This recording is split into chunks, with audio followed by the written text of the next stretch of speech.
boxing, beats and rhymes. No one can do it better.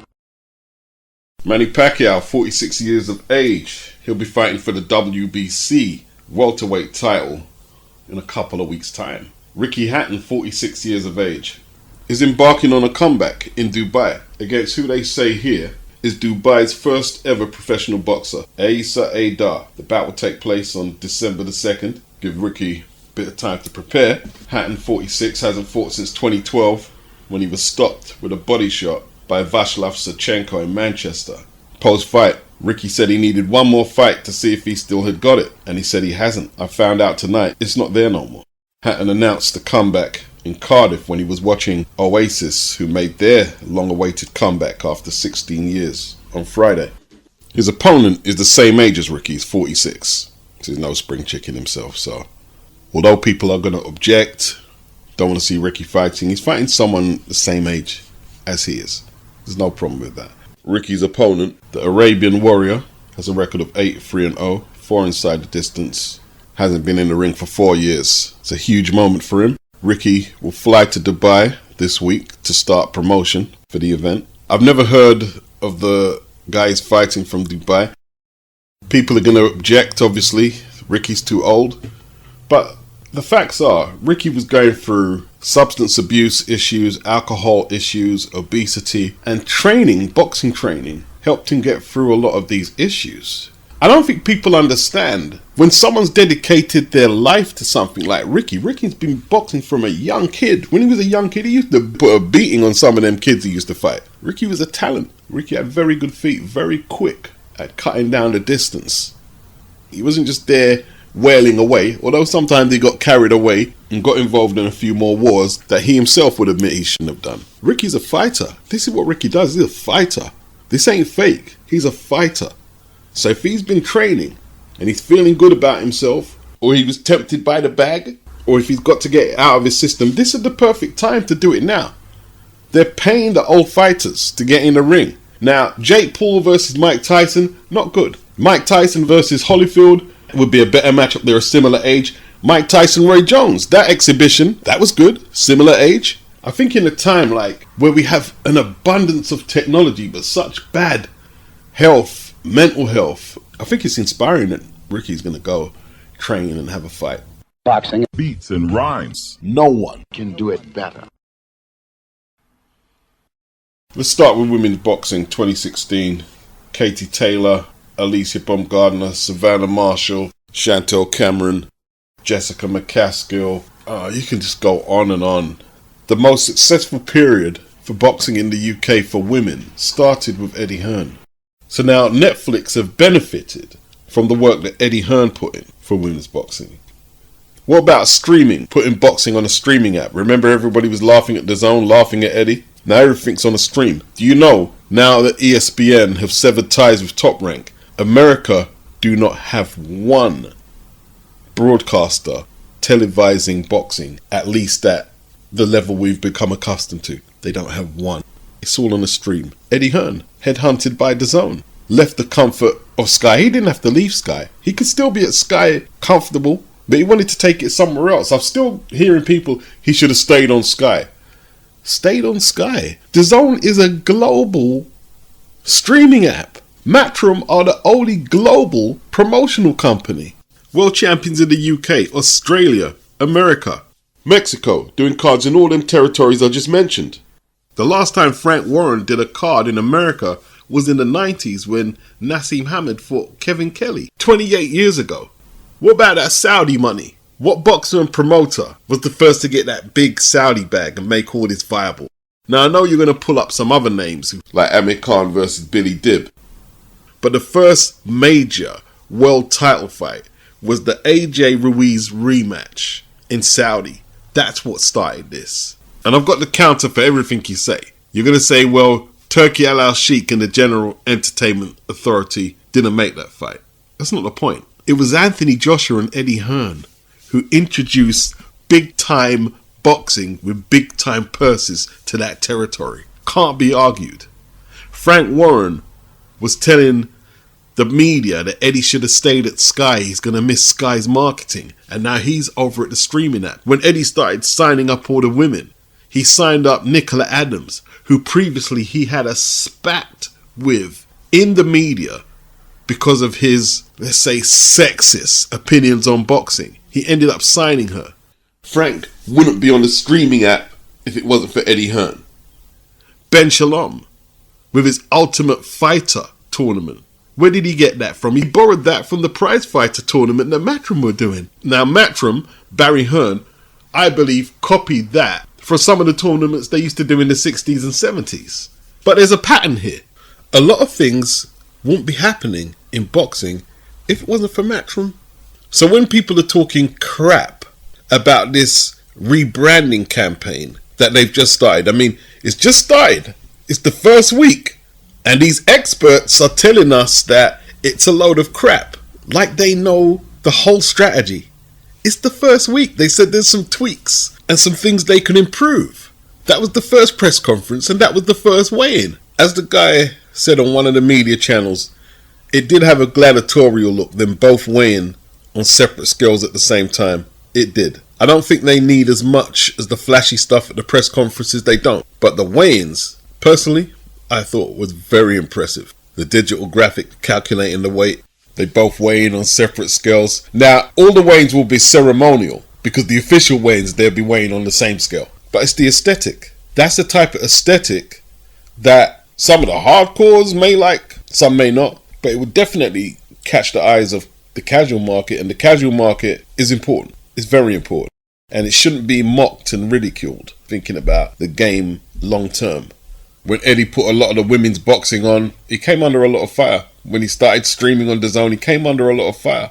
And with the rebranding of Matchroom, he's getting a lot of criticism. You know, I remember when Matchroom promoted Taylor Serrano 1 with Jake Paul, MVP. And the amount of derision they got for putting that fight on. People saying the tickets ain't going to sell. And when they sold out the MSG, they said they made the tickets cheap so they'd sell out. And even if they did, so what? The atmosphere was lit. The fight was brilliant. But these people, they would have just dismissed it and not have made a fight like that if they had their way. That fight started a free fight series between them and is going to trigger the Netflix women's boxing era. And the first fight did more numbers than Shakur Stevenson's world title fight on the same night. All I can say is I'm glad some of you uploaders and media are not boxing promoters. I'm glad it's Eddie Hearn, because you'd have the combatants fighting in the Fred Flintstone Stadium, Fred and Barney Promotions. Serious. Am I a fanboy? I'd rather be a fanboy than a misery guts. Matchroom have continued to push the envelope.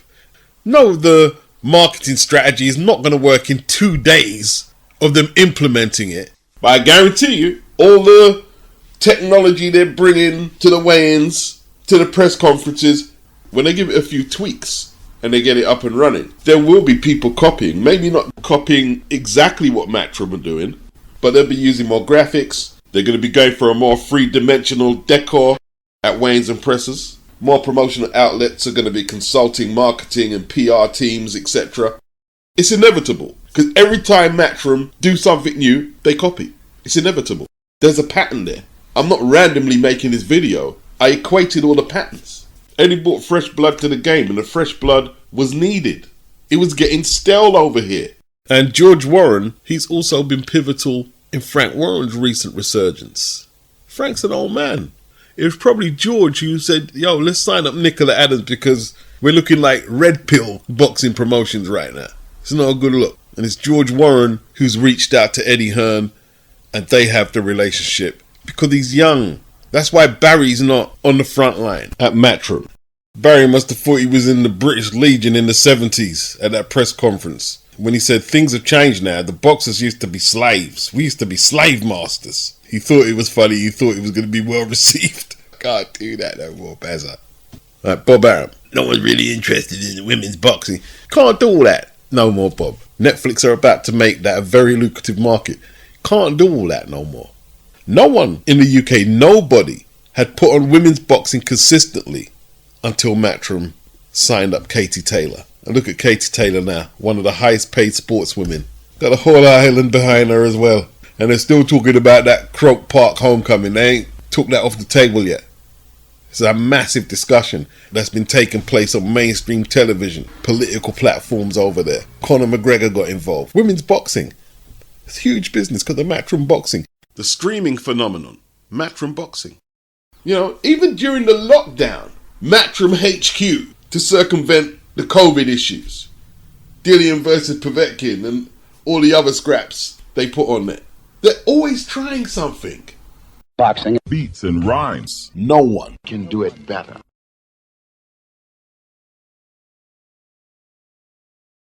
Has Jake Paul complained or said anything about the WBC retracting his number 14 ranking in the cruiserweight division? Probably doesn't care the amount of money he's making. I didn't jump on the story when they first gave him the ranking because I knew there was an alternative take on the discussion, but I couldn't pull the trigger to conclude what it was.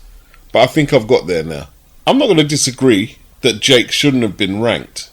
But is Jake the only fighter that we can discuss who shouldn't have perhaps had a world ranking? Probably not. But because it's a big news story, we want to talk about Jake and single him out. And I'm not trying to play silly buggers like Jake fighting Chavez, who was washed up a long time ago, and Mike Tyson. He definitely needs to be put under scrutiny. Fighting at low level of competition, then you're calling out AJ, talking about fighting Canelo. Yes, it needs to be scrutinized. But let's not pretend there ain't lots of inconsistencies with the sanctioning bodies and their ranking systems. Like, how did Conor Benn get a light middleweight ranking after he lost to Chris Eubank Jr.? Tyson Fury lost his last 2 fights, and now they're telling us that he can walk straight back into a world title fight with the WBC. Manny Pacquiao, how did he get ranked to fight Barrios? He lost his last fight 3 or 4 years ago against the Cuban. You know, at least when they done the emeritus thing with Klitschko, Vitali, he had won all his fights on his comeback. But now they're saying, yeah, we'll welcome you back with open arms to fight for our title when you're coming off losses.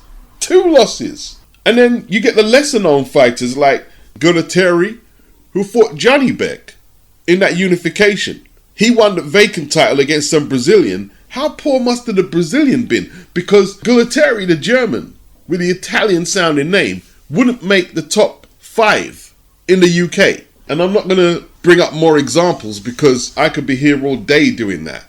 So before we kind of like get bent out of shape because Jake Paul got ranked and then got his ranking taken away because of the public outcry, and there should have been public outcry. I'm not saying there shouldn't have been. That's good. But there needs to be more public outcry about the lesser known bad decisions that the sanctioning bodies are making. And other fighters should get their rankings and their proposed title shots taken away from them too. We need to be a little more consistent rather than just attacking the big story because Jake makes headlines and he's a polarizing figure. And look, he's more than likely going to get a shot at a title or a shot at a big fighter.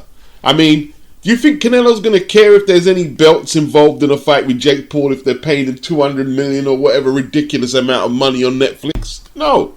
Boxing Beats and rhymes. No one can do it better. Okay, so Jack Catteral, he's saying he's going to study more Devin and Shakur with the eyes emoji, probably meaning he's not going to get into untidy brawls if necessary, like he did on Saturday with Harlem EUBANK. Jack won a 7th round technical decision after the accidental head clashes left both of them bleeding out really bad, and Catteral was deemed in no position to continue, although the referee said he stopped it because both of them were bleeding out.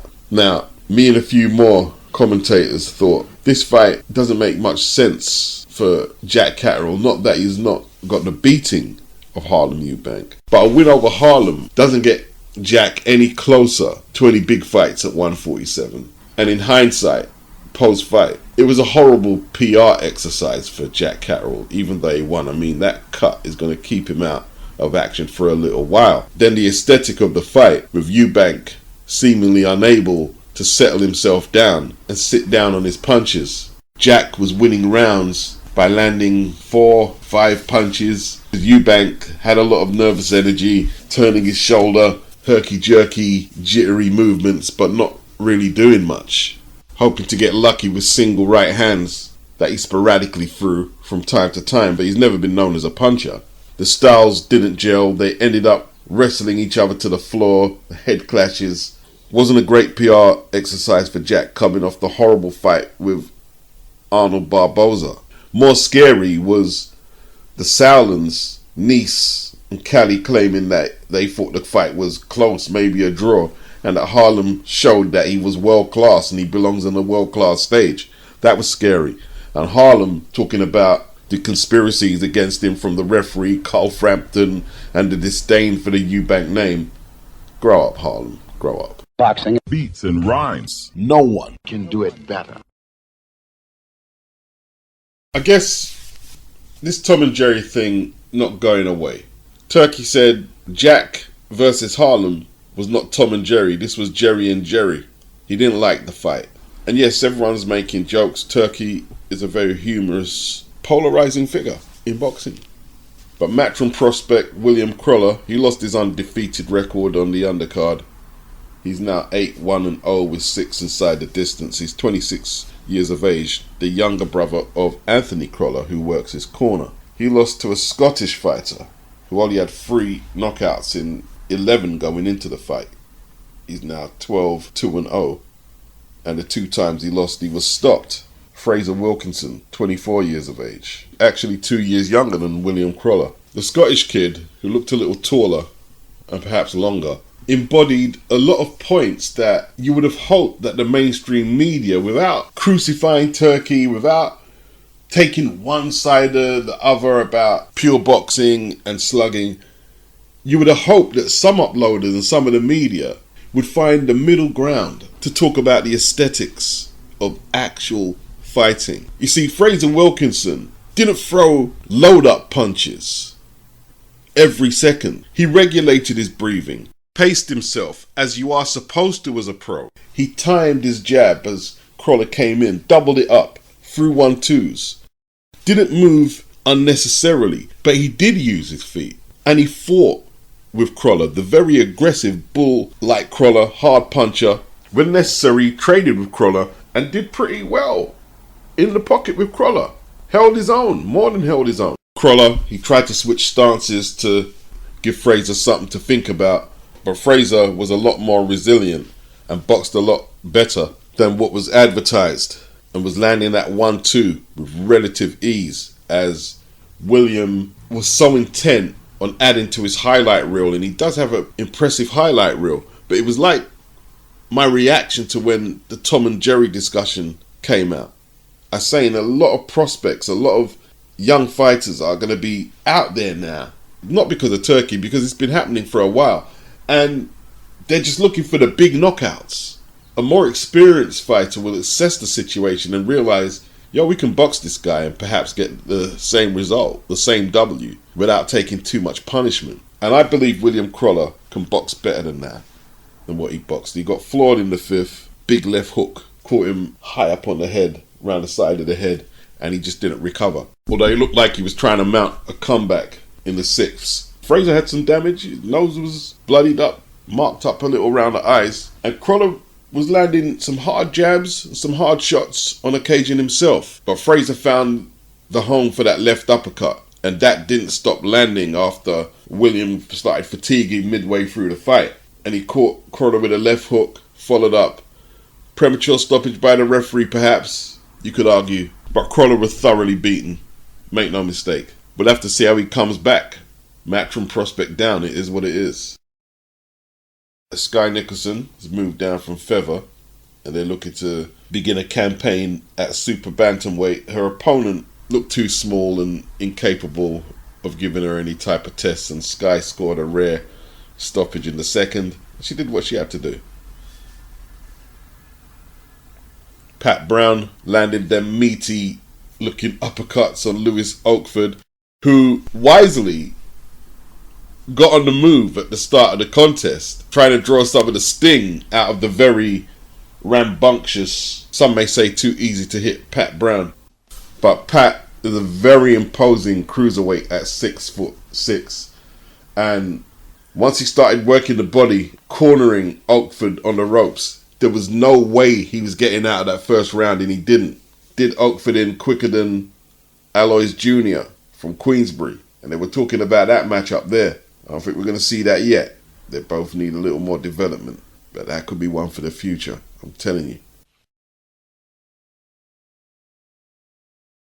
Joe Cordina, he came back after the stoppage loss, losing his IBF 130-pound title to Anthony Cacace last year against the Mexican named Jarek Gonzalez, who had a high knockout percentage. And Joe did what he had to do. He applied the pressure. He boxed well, but allowed himself to get caught up in exchanges with his back against the ropes. His opponent was ambitious, wasn't a big lightweight, but he was quick. I wasn't scared to trade. Looks like he hurt Cordina briefly in the fifth for the left hook. Joe won the fight clearly, over 10. But is he too easy to hit these days?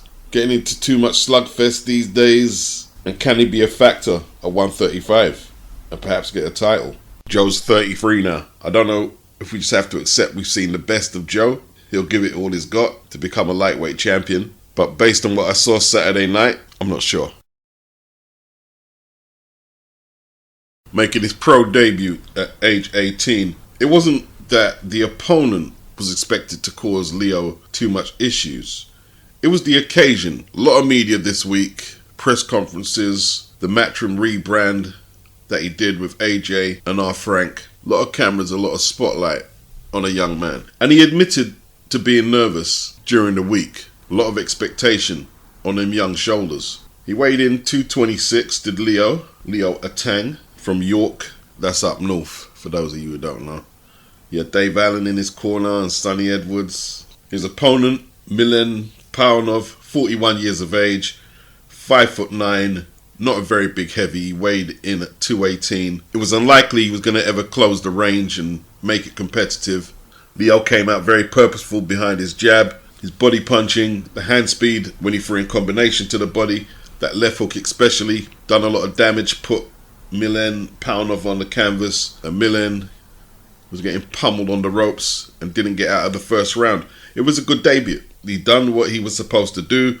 Ideally, a heavyweight wants a stoppage on his debut, wants the crowd cheering. He actually sold a good number of tickets. Well done, Leo. First round stoppage, keep him active, and let's see how far he can push it. Not a huge heavyweight. They didn't list his height. He could be around 6'2", 6'3", 226. It's not a bad weight, you know. He looked fast. Looked like he knew what he was doing. Moved well. Hopefully they keep him active and we can see what he's got. Boxing Beats and rhymes. no one can do it better.